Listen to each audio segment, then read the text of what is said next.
इस मूवी में हम एक ऐसे आदमी को देखने वाले हैं जो कि एक सच्चा इंसान है और अच्छा इंसान है, लेकिन फिर भी बिना किसी कारण के ही उसकी जान चले जाती है। तो चलिए देखते हैं इस मूवी को और फिर आपको बताना है कि इस मूवी से आपने क्या सीखा। इस कहानी की शुरुआत में हमें माइन के अंदर कुछ लोगों को काम करते हुए दिखाया जाता है। तभी वहाँ पर चिंगारी से आग फैल जाती है। दरअसल इस पूरी की पूरी खदान के अंदर मीथेन गैस फैली हुई है। दरअसल यहाँ की जो सरकार है उसने माइन के अंदर काम करने की रोक लगा दी है, पर यहाँ के जो लोकल लोग हैं पैसों के लिए फिर भी इस माइन के अंदर काम करते हैं। और अब इस हादसे के बाद सब के सब आपस में डिस्कस करते हैं, जिससे इनका लीडर जी कहता है कि अब हमें खदान में काम करना बंद करना होगा, हम सबकी जान को खतरा है। और उसका भाई केनी कहता है कि हमारे पास पैसे कमाने का कोई और जरिया नहीं है, हम खदान में काम करना बंद नहीं कर सकते। उसके जो बाकी साथी होते हैं वह भी यही कहते हैं।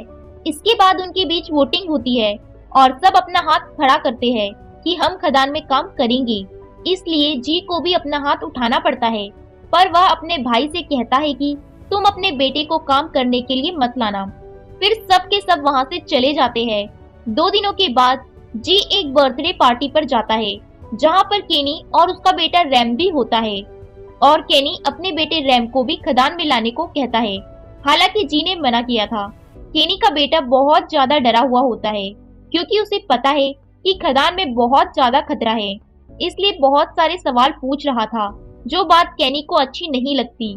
वह अपने बेटे पर गुस्सा हो जाता है और अब जी अच्छी तरह जानता है कि माइन यानी कि खदान के अंदर बहुत ज्यादा खतरा है। वह इंचार्ज के पास जाता है और कहता है कि नीचे पानी बहुत ज्यादा भरा रहा है, हमें पाइप की जरूरत होगी। पर वह कहती है कि मेरे पास पाइप का बजट नहीं है। इसलिए जी अपने सीनियर्स को यानी कि अथॉरिटी को कॉल करता है, पर अथॉरिटी मेंबर साफ साफ मना कर देते हैं कि बिना जांच के हम कोई कदम नहीं उठा सकते, तुम्हें 2 दिन का इंतजार करना होगा, क्योंकि अगले 2 दिन छुट्टी है। जी 2 दिन तक नहीं रुक सकता क्योंकि उसके लोग नहीं रुकेंगे। इसलिए ना चाहते हुए भी वह अपने लोगों के साथ खदान के अंदर चले जाता है, जहाँ उसके भाई केनी का बेटा भी है, जो आज पहली बार खदान के अंदर आया है। वह बहुत ज्यादा डरा हुआ होता है। खदान के बाहर हमें दिखाया जाता है कि वहाँ पर बारिश का मौसम बन चुका है, यानी कि तेज बारिश होने वाली है। वहीं यह सब खदान के अंदर पहुँच जाते हैं, जहाँ पर इन्हें अपना काम करना है। केनी अपने बेटे को यहाँ से निकलने के सभी रास्ते बताता है, क्योंकि वह पहली बार यहाँ पर आया है। और अब सब के सब अपने काम पर लग जाते हैं। केनी यहाँ पर ड्रिल मशीन का बहुत ज्यादा इस्तेमाल कर रहा होता है। जी उसे ऐसा करने से मना करता है, क्योंकि ज्यादा हलचल से भी कोई भी गड़बड़ हो सकती है, पर केनी उसकी बात नहीं मानता। वहीं बहुत ज्यादा लोड बढ़ जाता है और उसकी वजह से पावर हाउस में धमाका होता है, जिससे माइन का कुछ हिस्सा नीचे जमीन में फंस जाता है। ऊपर जो इंचार्ज होती है मॉनिटर के सामने बैठी होती है, वह मॉनिटर में रेड अलर्ट को देख लेती है, जिससे उसे पता चलता है कि नीचे माइन में कुछ न कुछ गड़बड़ हुई है। यह देखकर वह बहुत ज्यादा डर जाती है। वहीं माइन के अंदर हमें दिखाया जाता है, जहाँ पर सब के सब लोग घबरा चुके हैं, सभी भाग रहे होते हैं, लेकिन केनी अपनी जगह पर खड़ा है। चारों तरफ आग फैल रही होती है, क्योंकि अंदर में मीथेन गैस भी है, और जल्द ही जल्द चारों तरफ अंधेरा और सन्नाटा हो जाता है। सबसे पहले जी आवाज लगाता है। इसके बाद हम देखते हैं कि केनी का बेटा रैम जिंदा है, उसके साथ उसका एक साथी भी है। यह दोनों की दोनों केनी के पास जाते हैं, जिसकी हालत बहुत ज्यादा खराब होती है। उनके 7 लोग मारे जा चुके हैं। आज से पहले इस माइन में 113 लोग मारे जा चुके हैं, यानी कि कुल मिलाकर इस माइन के अंदर 120 लोगों की जान जा चुकी है। वहीं इंचार्ज को दिखाया जाता है, जो माइन के पास आती है, लेकिन अंदर जाने का कोई रास्ता नहीं होता, उसे कुछ भी नहीं दिखता। यानी कि जो अब माइन के अंदर है यह 4 लोग, इन्हें अपनी जान बचाने के लिए बाहर का रास्ता खुद ही ढूंढना होगा। इसलिए यहाँ से जो सबसे पास का इमरजेंसी एग्जिट होता है, यह चारों की चारों उस तरफ निकल पड़ते हैं। ये जल्द ही उस गेट के पास पहुंच जाते हैं, लेकिन धमाके में वो गेट पूरी तरह से नष्ट हो जाता है, यानी कि उस गेट से बाहर नहीं जा सकते। यह चारों तरफ से कपड़ा बांधकर उसके अंदर बैठ जाते हैं। दरअसल यह ऐसा कपड़ा है जो इन्हें आग से बचाएगा, क्योंकि चारों तरफ यहाँ पर मीथेन गैस है। साथ ही केनी बहुत ज्यादा डर चुका है, क्योंकि उसे पूरा विश्वास हो चुका है कि अब इनमें से कोई नहीं बचेगा। यह सबके सब यहीं फंसकर मर जाएंगे। बाहर बारिश और भी तेज होना शुरू हो जाती है, जो इन सब के लिए बहुत ज्यादा खतरनाक है, क्योंकि बारिश का सारा पानी खदान के अंदर आ रहा होता है। जी सबको हिम्मत देता है और कहता है कि हम यहाँ से बचकर जरूर जाएंगे। मैंने यहाँ आने से पहले अथॉरिटी को कॉल किया था, पर 2 दिनों की छुट्टी है, वो मंडे को यहाँ पर आएंगे, लेकिन 2 दिनों तक हमें अपने आप को बचाना होगा। लेकिन इस बात की उम्मीद नहीं होती कि इन लोग बच पाएंगे। इनका जो साथी है जिसका नाम जॉन है, वह कहता है कि जब अथॉरिटी को पता चलेगा कि हमारे पास रेस्क्यू इक्विपमेंट नहीं है तो वह हमें बचाने के लिए कभी भी नहीं आएंगे।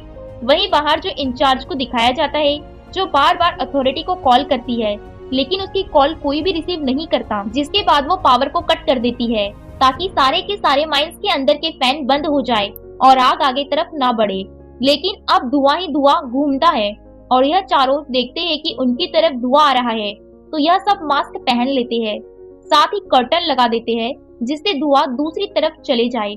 वह इंचार्ज को दिखाया जाता है जो अथॉरिटी के हेड से कॉल पर बात करने में कामयाब हो जाती है। उन्हें बताती है कि अंदर कुछ गड़बड़ है, जिस वजह से हमारे कुछ लोग नीचे फंस चुके हैं। वह यह नहीं बताती कि सब अपनी मर्जी से गए हैं, क्योंकि अगर उसने ऐसा कहा तो उनकी मदद के लिए कोई भी यहाँ पर नहीं आएगा। अथॉरिटी कहती है कि तुम यहाँ पर कुछ मत करना।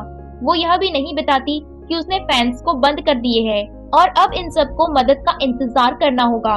वहीं नीचे चारों को दिखाया जाता है जिन्होंने अपने ऑक्सीजन के मास्क को पहन लिए हैं, लेकिन उनके पास ज्यादा ऑक्सीजन नहीं है। यह चारों लगातार आगे बढ़ते हुए एक जगह पहुंच जाते हैं जहां पर इमरजेंसी फोन होता है। यह फोन से इंचार्ज को कॉल करते हैं, पर इससे पहले कि यह इंचार्ज को अपनी लोकेशन बता दे, वहां पर माइन धंस जाती है, जिससे जॉन का पैर टूट जाता है और वह बड़ी मुसीबतों से आगे बढ़ रहे हैं। और अब इंचार्ज के पास रेस्क्यू टीम पहुंच चुकी है, जो उसे कहते हैं कि हम नीचे तभी जाएंगे जब हमें यह कंफर्म हो जाए कि वहाँ कोई खतरा नहीं है, नहीं तो ऐसे में हमारी भी जान चले जाएगी। उन लोगों के पास ज्यादा वक्त नहीं है क्योंकि जल्दी उनकी ऑक्सीजन खत्म हो जाएगी। खदान के अंदर चारों लोग आगे बढ़ते हैं क्योंकि इन्हें खदान के हर एक रास्ते के बारे में पता है। वे एक दरवाजे तक पहुंच जाते हैं जो बंद होता है। वह किसी तरह से दरवाजे को खोलते हैं, जहां से बहुत सारा पानी अंदर आ जाता है क्योंकि बारिश की वजह से सारा पानी दरवाजे के सामने भर चुका था और अब यह पानी में डूबने लगते हैं और इन्हें अपनी जान बचानी है तो इन्हें बाहर की तरफ यानी कि आगे की तरफ बढ़ना होगा।